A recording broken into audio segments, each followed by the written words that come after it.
Mano a Mano.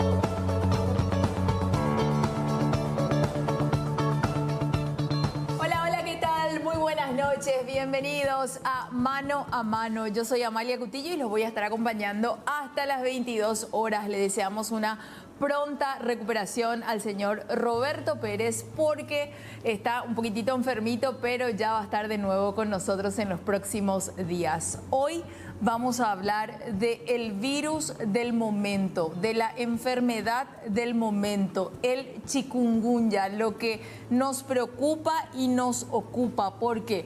Porque si bien la tasa de mortalidad es muy baja, igualmente en las últimas semanas el Ministerio de Salud reportó 11.600 casos en las últimas 3 semanas. El ministro de Salud, Julio Borba, hablaba de un virus atípico e inclusive le pedía una asesoría a la Organización Panamericana de la Salud con respecto a esto. Nosotros como grupo estamos también comprometidos con el Grupo Albavisión con todo lo que tiene que ver con las mingas ambientales. Es más, este próximo sábado 11 de marzo tenemos una minga en la ciudad de Mariano Roca Alonso, la segunda que vamos a estar haciendo con el Grupo Albavisión, con todos los compañeros y por supuesto vos a partir de las 9:30 te vas a poder sumar. Esta noche vamos a hablar de por qué afecta a los extremos, a los niños, también hacia los adultos mayores, gravemente a los recién nacidos. Vamos a hablar de la piel, de cómo cuidar la piel,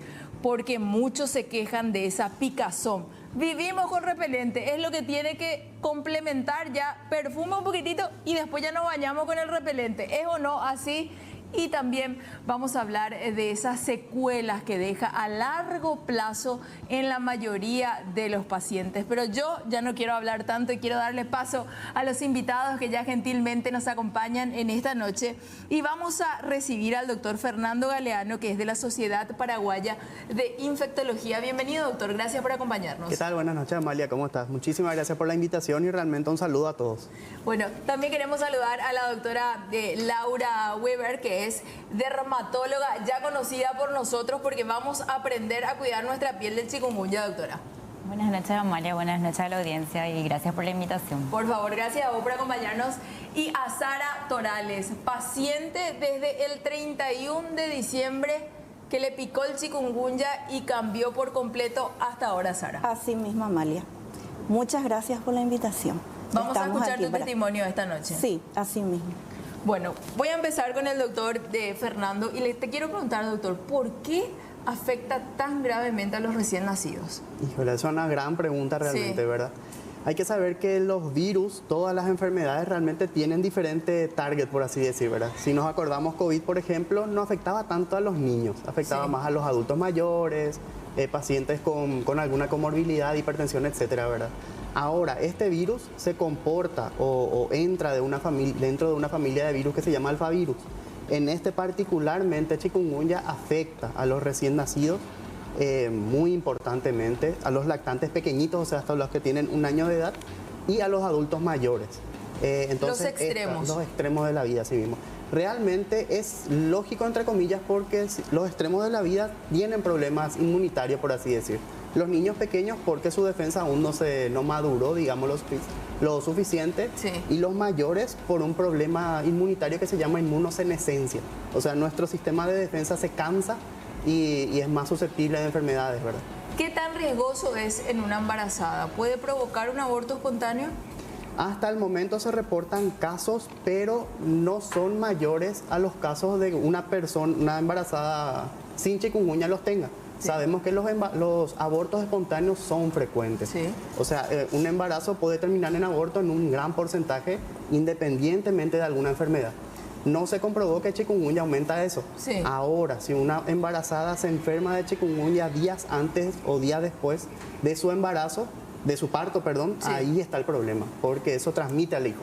Ok, no se transmite durante el embarazo, sino durante el parto, independientemente a que sea cesárea o un parto normal. Así mismo, normalmente en los días, las guías nos dicen alrededor de 4 días antes del parto, del parto, y hasta 4 días después. Si una persona que está teniendo un hijo en ese momento tiene los síntomas de la enfermedad, el riesgo de que el bebé recién nacido tenga la enfermedad es alrededor del 50%.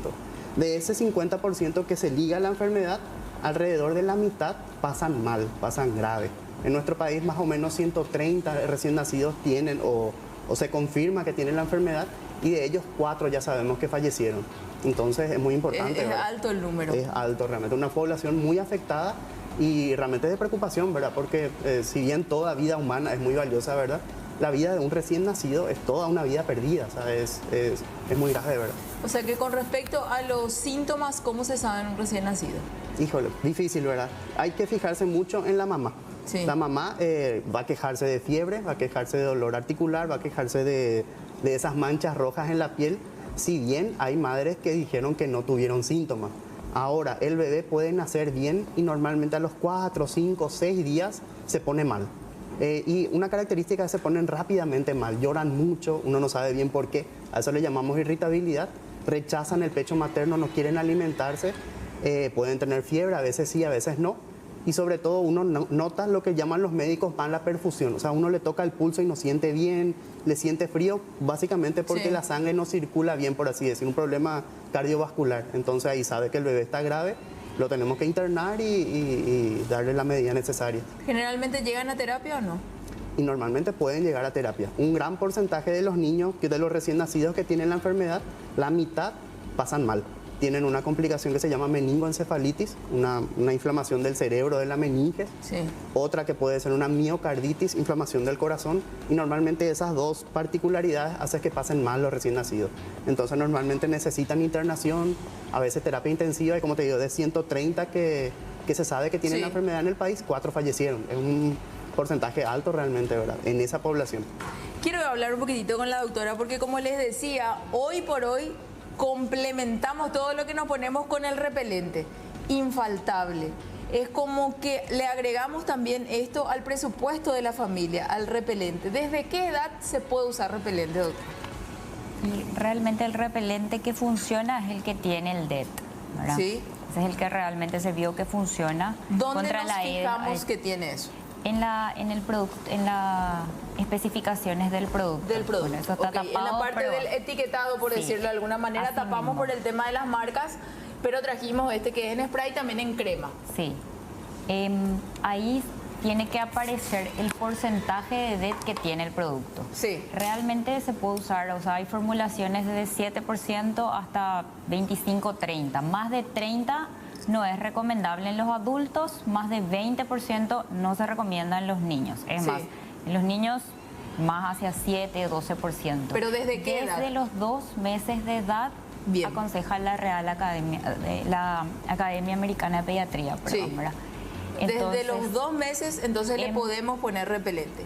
¿Qué tipo de repelente es más aconsejable? ¿Estos en spray, los que vienen en crema?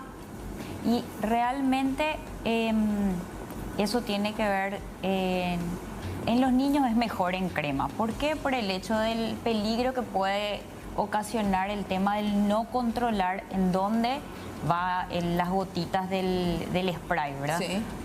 Pero igual puede usar el spray puesto por un adulto con mucha precaución, ¿verdad? En rostro es mejor la crema, ¿verdad? Sí. Por los orificios en donde puede tener contacto, o sea, la mucosa no tiene que tener contacto con el repelente, ¿verdad? Es la piel la que tiene. Otra cosa importante es que el repelente uno tiene que usar fuera, en un ambiente abierto, fuera de un recinto, ¿verdad? No adentro. Adentro para tratar de que no se infeste de mosquitos, además de las medidas ya conocidas, entonces hay que usar tela metálica, mantener las puertas cerradas, principalmente en horas de la mañana y en horas de la tarde, que hay mayor cantidad de mosquitos. Tiene que ser en ambiente abierto. Van a estar adentro los chicos? Porque hay mayor probabilidad de que eso se pueda inhalar, o sea, que pueda tener contacto con las mucosas. Sí. Se recomienda por eso en ambientes en el exterior, ¿verdad? Para poder exponerse al exterior, entonces ahí uno debe usar el repelente. ¿Es un mito o una realidad que cuando usamos ropa negra tenemos que reforzar igualmente el repelente? El repelente se pone por la piel expuesta, Sí. ¿verdad? Y encima de la ropa. No es que uno se pone el repelente y después se viste, porque Sí. ahí otra vez aumenta la capacidad, o sea, aumenta el porcentaje de absorción del componente y Sí. el DET no es inocuo tampoco para los humanos. Por eso que se tiene ese rango porcentaje de 7 a 20% en niños y de 20 a 30% en adultos, ¿verdad? No se vio mayor efectividad con eso, pero sí mayor toxicidad. Entonces, si uno ocluye, o sea, uno pone la piel y eso ocluye, aumenta la absorción del componente, de todos los componentes, pero particularmente del DET, de cuya toxicidad estamos hablando. Entonces, por eso uno no tiene que vestirse encima del repelente. Se pone el repelente en la piel expuesta, no cubierta por Sí. ropa, y en todo caso encima de la ropa un spray repelente, ¿verdad? Yo veía que mucha gente usaba, sobre todo el que es en crema, tipo perfume. Se ponen acá en el cuello, acá en la muñeca, acá en los codos. ¿Es conveniente usarlo así o nos ponemos por toda la piel expuesta? Por toda la piel expuesta. Eso es lo ideal, por toda la piel expuesta. ¿Verdad? Cerca de los orificios donde está la mucosa, no, ¿verdad? Sí. Porque la absorción en la mucosa es mucho mayor que en la piel normal. Sí. Porque la mucosa no tiene todas las capas de la piel, por así decirlo, entonces la absorción es mucho más rápida. Entonces no debe tocar la mucosa. Por eso el spray, por ejemplo, no es recomendable a nivel del En la rostro. cara. Por hacer una comparación, cuando era la época del COVID usábamos mucho alcohol que nos resecaba todas las manos al punto de pelarnos, que afortunadamente ya no lo usamos así. ¿El repelente puede generar esa resequedad en la piel o no? Depende, o sea, porque el vehículo en el cual se disuelve el repelente, que en este caso puede ser el aerosol o la crema, ¿verdad? Eso ya también en cierta medida puede humectar la piel, ¿verdad? El tema es que tiene muchos agentes químicos, Sí. además del vehículo, y en pieles que están sensibles, ¿verdad? Puede irritar por los componentes químicos que tiene, ¿verdad? Entonces, además de usar repelente, porque vamos a estar expuestos a los compuestos químicos que tiene eso, hay que hidratar bien la piel, como ya había mencionado previamente, ¿verdad? Sara nos contaba ya que desde el 31 de diciembre comenzó su pesadilla Así con el chikungunya. O sea que le recibiste el 2023 en cama. Sí, porque fue a las 22 horas aproximadamente. Y empecé con vómito. Sí. Vómito y fiebre, posterior fiebre. ¿Vos creíste ahí que era chikungunya No, o no dijiste creí. es de todo lo que me vine picoteando para la previa del año nuevo? Cualquier cosa pensé menos que era eso. Sí. Y verdaderamente me sorprendió porque recién cuando consulté, la doctora me dice, hay dengue y hay chikungunya. Posiblemente sea eso porque tuviste 3 días de fiebre, tuviste mal estómago, vómito y al final dolor de cuerpo que no me pude mover. De la cama hasta el sanitario tuve que arrastrarme prácticamente del dolor que tenía. Y eso fue el motivo por el cual yo acudí al médico, solo porque no pude movilizarme. Le llamé a la doctora, le dije, doctora, yo no me puedo mover. Y me dice, no, no sé qué pasó.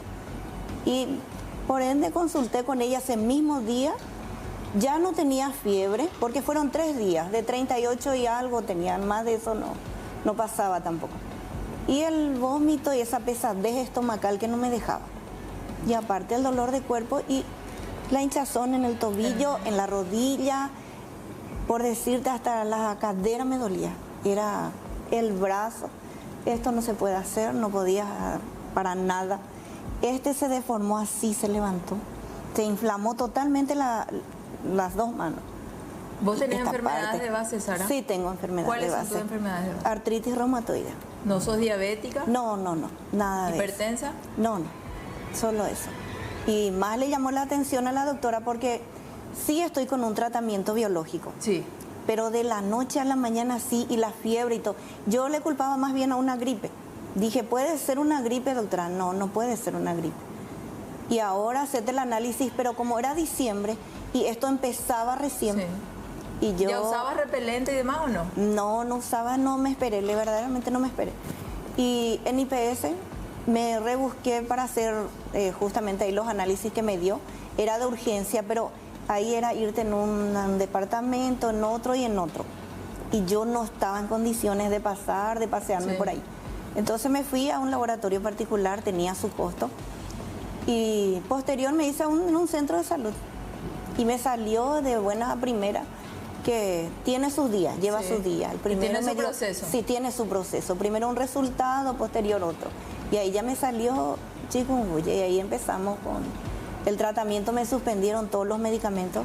Yo seguía con dolor e inclusive este dolor y esta inflamación continúa. Porque hace, como yo justamente le estaba mencionando al doctor, hace como 10 días el tobillo se me hincha así como si fuera de la nada.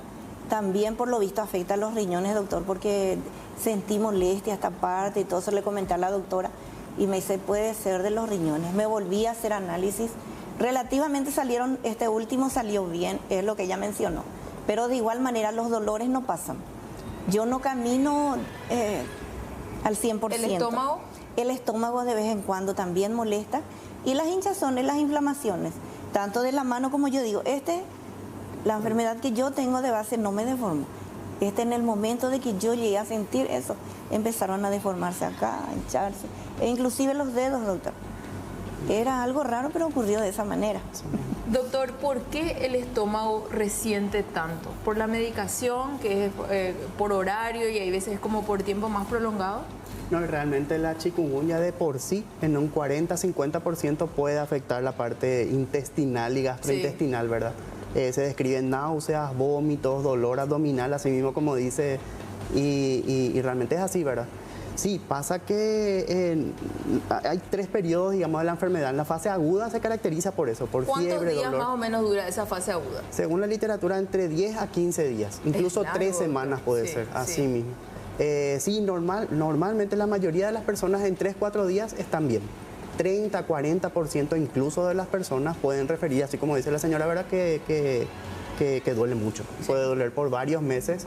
El tema también es justamente uno con comorbilidad o con una condición así predisponente, puede pasar eso, ¿verdad? Que exacerbe, o sea, que despierte otra vez la misma enfermedad. Por eso así las personas que padecen artritis reumatoide, cáncer mismo, alguna inmunodepresión, hipertensión, diabetes, mayores y menores, tienen que cuidarse mucho, ¿verdad? Porque puede empeorar la enfermedad, por así decir. Entonces, ahora, es importante. con respecto a la medicación, ¿es básicamente lo mismo entre niños o adultos o hay una diferencia, teniendo en cuenta que están usando ibuprofeno, también dipirona y la corticoides? ¿Qué dicen con respecto a eso? Eso es súper importante recalcar. La medicación primero tiene que ser manejada por un profesional, ¿verdad? Sí. Alguien tiene que decirte qué tomar, ¿verdad? ¿Quién es el especialista que debe, en principio, un clínico? Cualquier médico en principio, ¿verdad? Un médico clínico, un pediatra en caso de ser un pediátrico, ¿verdad?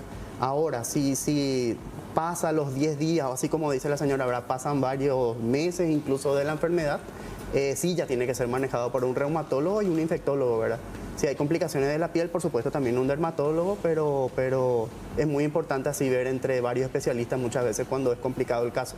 Pero sí muy importante recalcar que la automedicación no la indicamos. Sí. Porque Sí, hay por veces uno en supuesto. la desesperación, doctor, Así es. o busca tomar algún otro analgésico o refuerza lo que le dio el médico, ¿verdad? Así es. Si vamos a tomar uno paracetamol en principio. Sí. Ahora, uno confirmando que es chikungunya y sobre todo descartando que sea dengue, puede tomar ibuprofeno, puede tomar otro grupo de fármacos que le llamamos antiinflamatorios no esteroides, justamente, ¿verdad? Sí. Los no esteroides. Los esteroides, si bien no se recomiendan luego cuando es en la fase aguda, normalmente hasta los 10 días. Por eso no darlos. Incluso el ministerio dio un paso importante porque sacó un comunicado en el cual dice que los esteroides tienen que ser vendidos solamente con receta. Solo con receta. Eso es muy importante porque nuestro país se caracteriza por conseguir esteroides Claro, muy fácilmente. fulanito me dijo voy a tomar tal cosa y me Y voy es a pedir. peligroso, es una medicación que puede traer problemas a largo plazo. Entonces, muy importante ese paso realmente, ¿verdad? Ahora, si yo necesito, o sea, si yo tengo un dolor muy importante, tengo que acudir al médico si tengo síntomas de alarma, que son justamente el dolor de panza muy fuerte. Sí.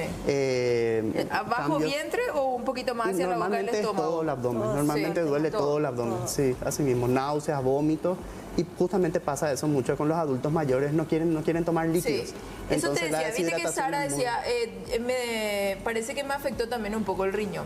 Si bien generalmente tomamos 2 litros de agua, la mayoría dice hay que tomar 3 a 4. ¿Es tanto así? Y realmente lo recomendable es tomar la mayor cantidad posible, mínimo 2 litros. Sí. En nuestro país, aparte de que la el condición calor y todo lo mismo, demás, sí. así mismo, el calor mismo y la condición mismo de la enfermedad hace que necesitemos más líquido. Y justamente lo malo de la enfermedad es que te quita esa ganas Sí. de tomar líquido. No, y es que pasa no con podés, los... doctor. No se No así se Te puede. sentís como sí. satisfecha. No se puede, te Así golpea mismo. el estómago. Yo llegué a tomar agua con gas, al final me afectaba otra vez eso. Entiendo. Era todo un problema. Preparaba té así bien caliente le tomaba a ver si es que me pasaba pero es difícil. Así mismo. Es difícil. Sara, porque- ¿llegaste a tener la picazón? Sí, posterior, ya al término, por decir así, de la etapa viral, como me dijo la doctora, sí. No fue demasiado, pero sí. Esta parte y la parte del tobillo donde más se inflamó, por decir así. ¿Qué hacemos con la picazón, doctor? Bueno, en realidad en chikungunya el tema del rash puede aparecer en cualquier momento, no es tan como el dengue que aparecía en la defervescencia, ¿verdad? Sí. Entonces, En términos simples. cuando baja la fiebre. No ¿verdad? es que es cuando la enfermedad ya se está yendo, Claro, sino así que es en un intermedio. O sea, puede aparecer en cualquier momento. Sí. ¿Verdad? Antes el dengue era un poquito más frecuente que la aparición del rash, sea Sí. a partir del 5.º día en adelante. Sin embargo, en chikungunya se puede ver en cualquier momento, ¿verdad? Se puede ver en el 3.er día, se puede ver ya al término de la enfermedad también. Esa es la diferencia con respecto a la aparición del rash en chikungunya, ¿verdad? Sale por todo el cuerpo. Sí, pero se trata de la misma manera. El tratamiento realmente tiene que ser algún antihistamínico, ¿verdad? Sí. Porque el rash pica porque hay una liberación de histamina dentro de la sangre, ¿verdad? La piel en sí, externamente hablando, ¿verdad? Tratamiento tópico tiene que basarse en una buena hidratación y incluso se puede hacer tratamiento sintomático como compresas frías porque da también esa Bien. sensación de calor, de Sí, ardor, sí. ¿verdad? No solamente de picazón. Entonces, realmente el tratamiento debe apuntar a un buen manejo antihistamínico, Sí. ¿verdad? Según la edad y según la intensidad de los síntomas, y tópicamente apuntar a hidratar bien la piel, porque como había especificado, una piel deshidratada sana, o sea, una piel deshidratada, independientemente de la enfermedad chikungunya u otra infección, la piel deshidratada pica nomás luego. Sí. La piel Entonces, seca pica. Sí. Entonces, si vos tenés piel seca asociada otra vez a la liberación intensa de histamina, te volvés loco. Qué buen punto el que marcas, doctora, porque la mayoría de la gente dice, ya me está pasando porque ya me salió todos los puntitos rojos. Sin embargo, vos explicás que puede ser inclusive al inicio. A ver, ¿jabón de coco? No.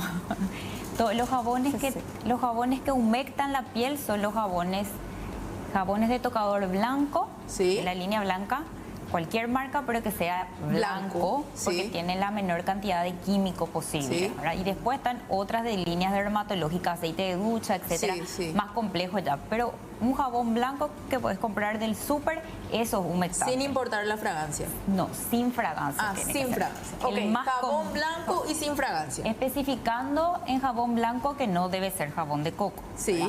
Jabón de coco no, jabón de glicerina no, jabón exfoliantes no, los antibacterianos no.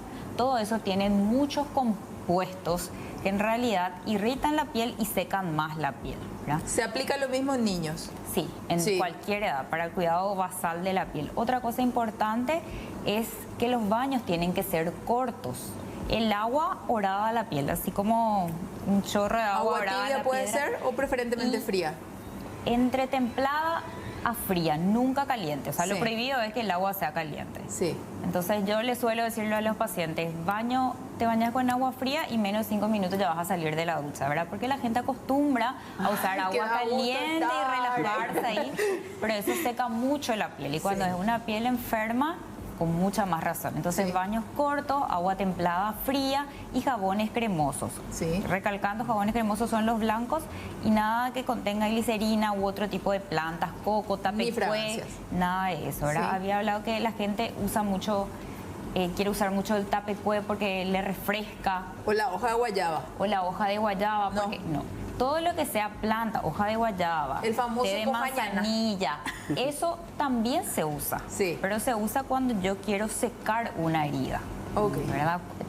También tienen propiedades antiinflamatorias y secantes. Pero eso particularmente en otra entidad, ¿verdad?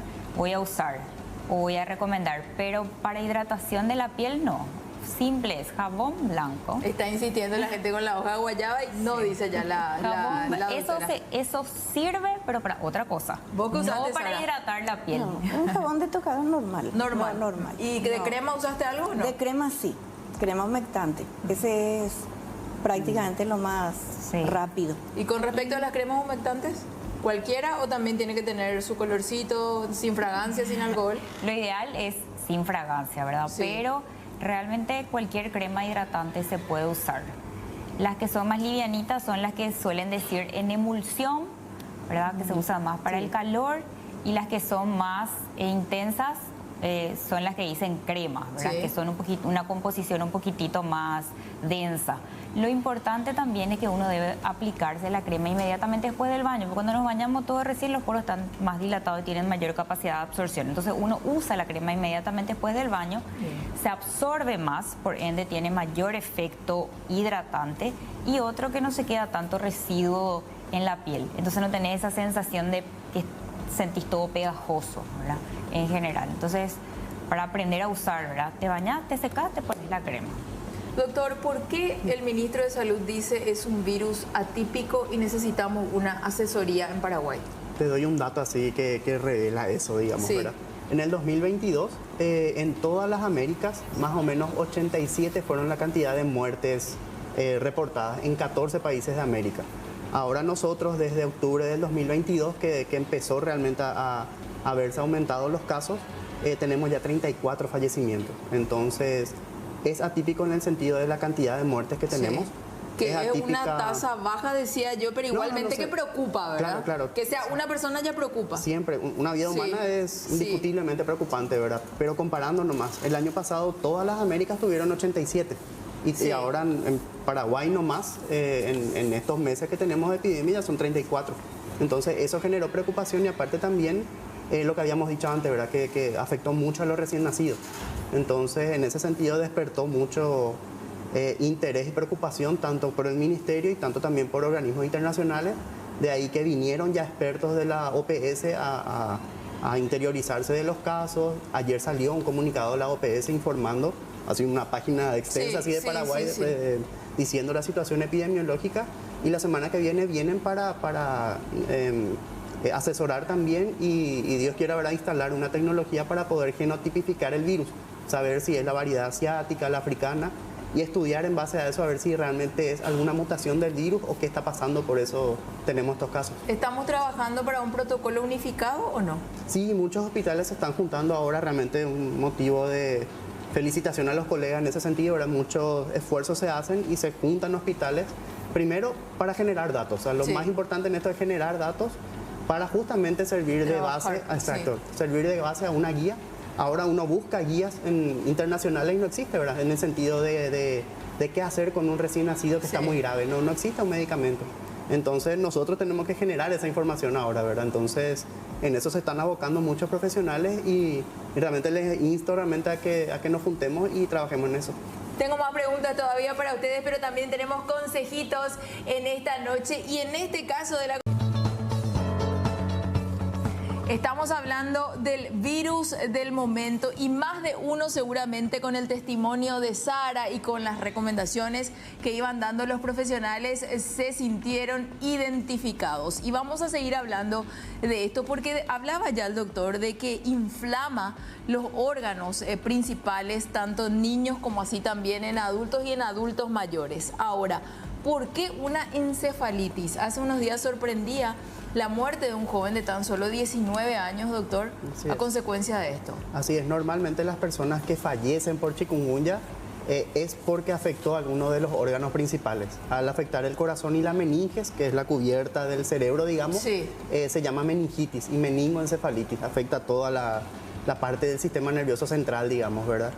Al afectar el corazón, produce una enfermedad llamada miocarditis y normalmente si alguien fallece es porque alguno de esos dos órganos fue el afectado. En los niños pequeños, por ejemplo, los recién nacidos, la encefalitis es muy frecuente, 50% incluso, más o menos 20% de miocarditis. Y asimismo, ¿verdad? Lamentablemente, personas incluso previamente sanas pueden tener esa complicación. De hecho, que cualquier virus, incluso influenza, COVID mismo, pueden desarrollarse de una forma atípica. Incluso sin yo tener alguna enfermedad de base, ¿verdad? Puede el virus desarrollarse en forma desfavorable y afectar algún órgano. Y aparentemente, lamentablemente, fue lo que pasó con el joven, ¿verdad? Sí, sí. Lo que vengo escuchando mucho también, y no sé si vos te preguntaste también esto, Sara, es la gente dice, yo no sé si me picó 2 o 3 mosquitos, qué es lo que pasó, por eso que me duele más. ¿Se puede dar eso o no? Y realmente los informes, la bibliografía extranjera que nos llega, ¿verdad? Nos dice que la inmunidad que genera chikungunya aparentemente es prolongada. ¿Cuánto tiempo? No sabemos, ¿verdad? Porque la enfermedad... O sea, que vos no le vas a dar la buena noticia a Sara que puede ser inmunidad de por vida. Y esperemos que sí, esperemos que sí. No hay reportes, al menos de que, o al menos así, reportes, digamos, de estudios sistemáticos, Sí. hay estudios grandes. De que muy cercano haya exacto, tenido de ¿verdad? nuevo. Son casos muy anecdóticos de supuestas o sospechas de reinfecciones, ¿verdad? Pero no es la regla. La regla habla de una inmunidad prolongada. No sabemos porque no hay estudios todavía de que sea de por vida, pero Sí. se especula científicamente de que sí. Pero no ¿Alguien sabemos. más tuvo en tu familia o no? No, solo yo. ¿Y qué te dice la doctora? ¿Hay que usar o no todavía el repelente? Sí, ella me dijo que continúe Igual. con el uso del repelente. Claro, porque Que no puede venir el deje. dengue. Así es. ¿Ya Que no tuviste deje. dengue o no? No, dengue no, solo chikungunya. Pero sí me recomendó continuar con repelente. Doctora, los que no tuvimos todavía chikungunya, ¿cómo podemos saber que nuestra piel está bien hidratada? Y generalmente no se debe notar el cuadriculado de la piel, ¿verdad? Cuando uno, bueno, ya es muy evidente que la piel está seca cuando se descama. Sí. Pero de repente cuando está tirante o uno se fija y ve el cuadriculado de la piel, ¿Cuál sería el cuadriculado? Ya me miro ya. Los poros. Así, cuando está medio abierto. sí. Y realmente todos tendemos a tener la piel seca. Sí. Por el ambiente, por el aire, por todo el agresor externo que existe. Entonces, todos tenemos que cuidarnos. O sea, esas reglamentaciones básicas de cuidado de la piel debe ser para todos siempre, ¿verdad? De la piel del cuerpo. Yo decía que el repelente habría que poner cada 4 a 6 horas porque es lo que dice por el FRA. Sí. Es tanto así porque vos decías, sobre todo si vas a salir afuera. Sí, eso es porque dentro de la casa vos tenés otras opciones diferentes, Sí, ¿verdad? sí.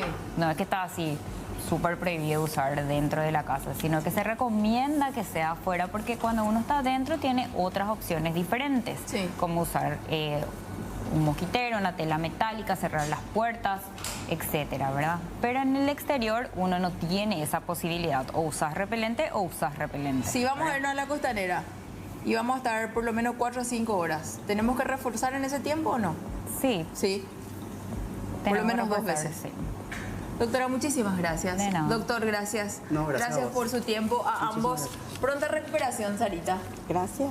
Que te dé inmunidad por vida, que se pueda comprobar eso, ¿sí? Ojalá que sí se compruebe conmigo. Gracias, gracias por acompañarnos. Más consejitos para vos de Panal, porque si vos necesitas estar seguros es tener la libertad de ser vos mismo en cualquier momento y lugar. Por eso en Panal Seguros, desde hace 20 años trabajamos para darte el respaldo que necesitas en el momento que lo necesitas. Confía en Panal, Panal Seguros, sentí la confianza.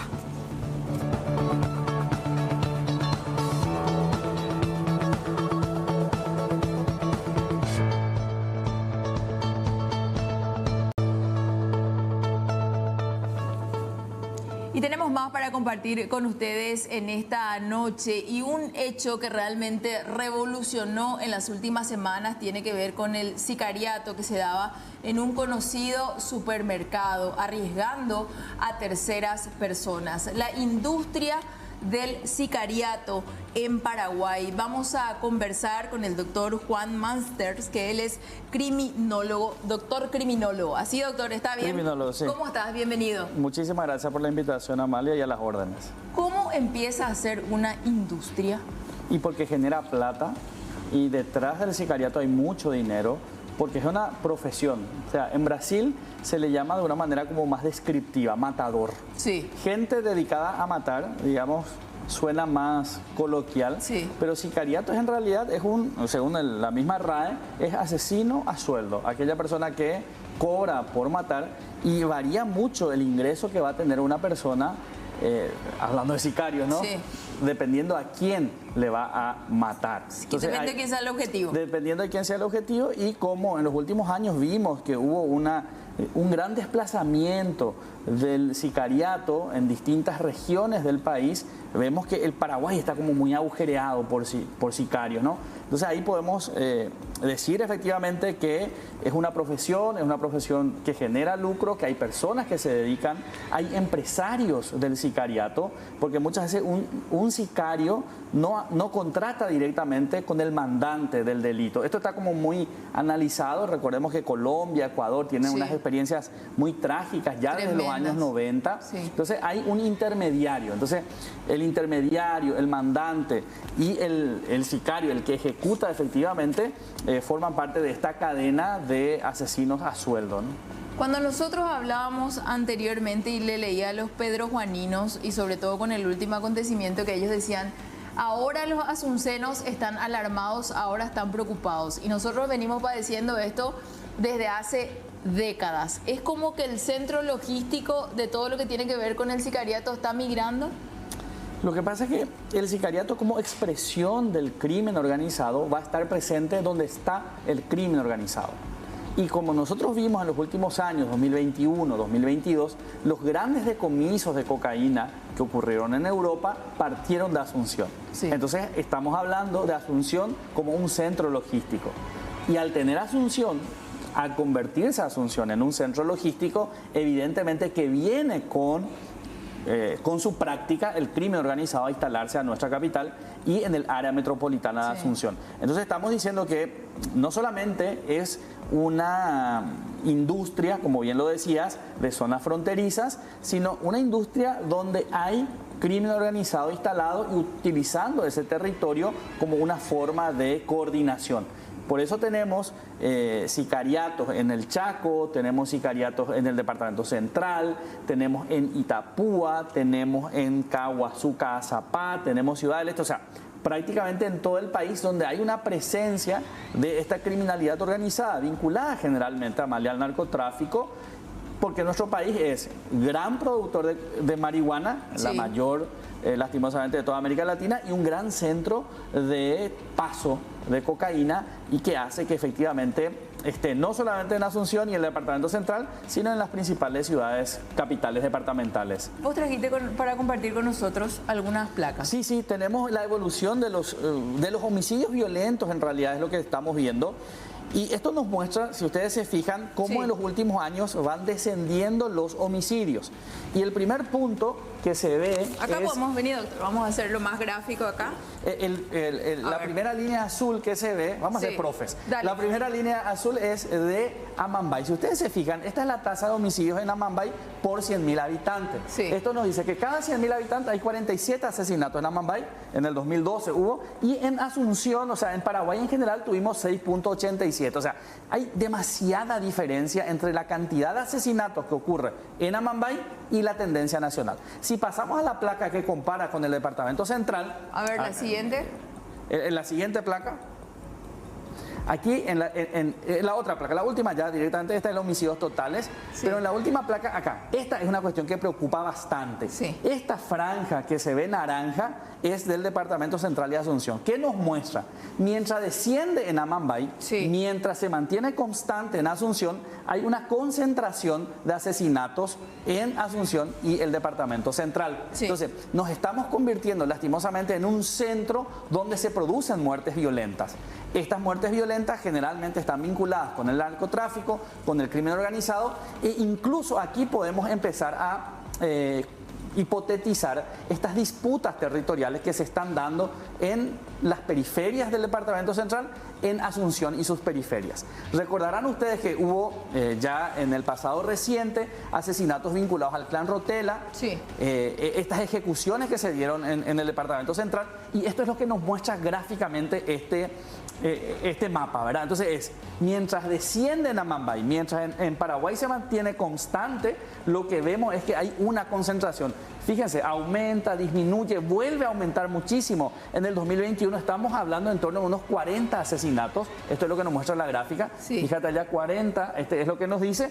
Y en el 2022 vuelve a bajar. Pero esto es una señal preocupante, Amalia, porque efectivamente, mientras el resto del país se mantiene estable o disminuye, Asunción y el Departamento Central explota. Va levantando. Y otra cosa también que llama poderosamente la atención, doctor, es lo siguiente. Anteriormente era como un objetivo puntual, era una persona, el blanco, y se lo trataba de encontrar solo, por decirlo de alguna manera, e indefenso. Hoy por hoy da la impresión de que no importa dónde esté, y ya quedó comprobado eso con la tragedia que ocurrió en el anfiteatro José Asunción Flores en San Bernardino, y ya ahora lo último en este supermercado capitalino. Y eso nos habla, Amalia, de una penetración institucional del crimen organizado. Es decir, hay un profesor en la Universidad Federal de Río de Janeiro, Michel Mise, que dice: el éxito del crimen organizado depende de la adquisición de mercancías políticas. ¿A qué se refiere? Comprar el silencio, comprar la inacción de las autoridades policiales, comprar la impunidad, mercancías políticas le llama él, ¿verdad? Entonces, en la medida que se va comprando mercancías políticas, ya no importa el lugar ni la hora, porque vos ya contás de que no te van a atrapar. Y fíjate, a mí por lo menos me llama muchísimo la atención, o sea, a vos y a la audiencia, hasta ahora nosotros no tenemos identificado el trayecto por donde fueron los sicarios que asesinaron en el supermercado. No tenemos. No. Y es una zona con muchísimas cámaras, es una zona donde el sistema 911 debería o dice que tiene cámaras. Entonces, ¿qué es que está pasando? Y otra cosa no menos llamativa es que el celular de Iguazú desapareció. O sea, no es que desapareció, no puede recuperar datos. Y justo es ese el celular del que no se puede recuperar datos. Y si hacemos un seguimiento aún mayor, se llevaron el maletín.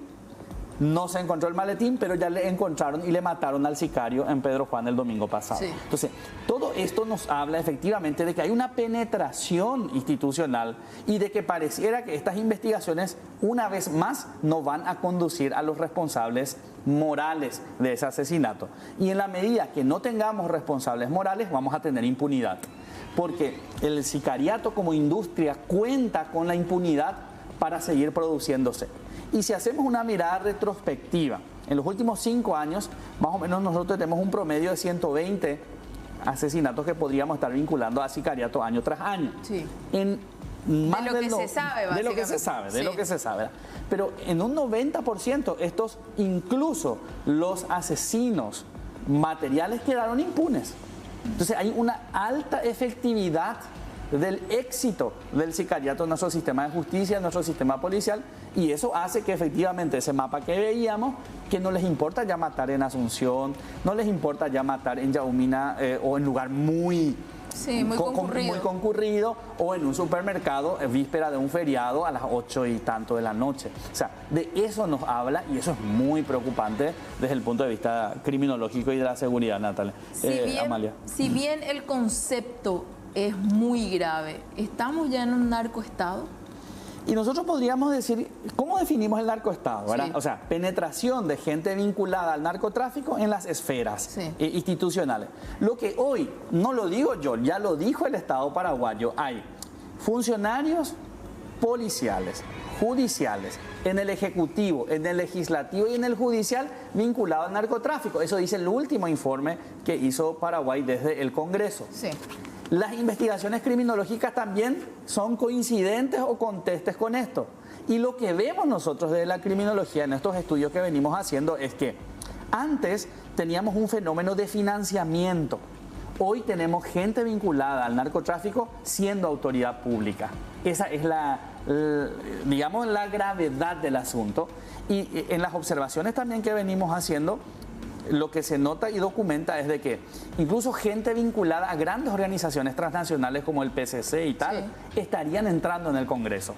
O sea, por eso la preocupación es aún mayor, y ojalá desde el Parlamento se promuevan mecanismos, comisiones bicamerales de investigación, controlar el financiamiento político, porque todo eso, en la medida que no se controle, y está todo ligado. Está todo ligado. Justamente a eso de lo que estás hablando. Estamos a puertas de unas nuevas elecciones, de un cambio de autoridades. ¿Cuál es el desafío en cuanto a políticas de seguridad más urgente? Y el gran desafío es disminuir la ansiedad ciudadana. Tenemos una gran ansiedad y no es una ocurrencia nuestra. No. En el Departamento Central aumentaron en más del 100% los delitos vinculados a robos, a hurto y vemos... No es una sensación nomás, como había dicho el comandante. No es que no, es que además, si ustedes se fijaron y recuerdan ese gráfico, tenemos más muertes incluso en Asunción y el Departamento Central. Además, se roba y hurta mucho más en el Departamento Central. Entonces, ¿cómo vamos a bajar la ansiedad ciudadana? Y pues disminuyendo estos hechos e informando claramente sobre el nivel de violencia e inseguridad que tenemos en el departamento. Ese es un gran desafío. Sí. Bajar la ansiedad y dar seguridad en estos delitos que se llaman predatorios. La otra cuestión es la eficacia punitiva. Necesitamos que la gente sea condenada. Eso ya es una responsabilidad del Poder Judicial. O sea, no podemos tener gente en 10, 12, 15 años sin condena que hoy tenemos. O gente acusada de grandes delitos que chicanean y terminan en la impunidad porque prescriben los hechos, ¿no? Entonces, ese es otro problema.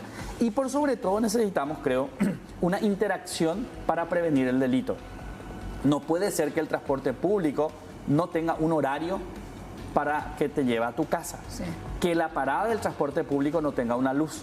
O sea, estamos hablando, por tanto, de una interacción de distintas agencias, municipalidades, Ministerio de Obras Públicas, Policía Nacional, que den oportunidades y prevenciones situacionales que tiendan a darte tranquilidad, pero que efectivamente protejan tu vida, tu libertad, tu cartera, tu celular y tu mochila. Como dice la frase, la ocasión hace al ladrón muchas veces. Esa es una frase criminológica. Es que esa es una frase criminológica y en otros países incluso se han habilitado ómnibus u horarios o vagones solo para mujeres, por ejemplo, para evitar tocamientos. Sí.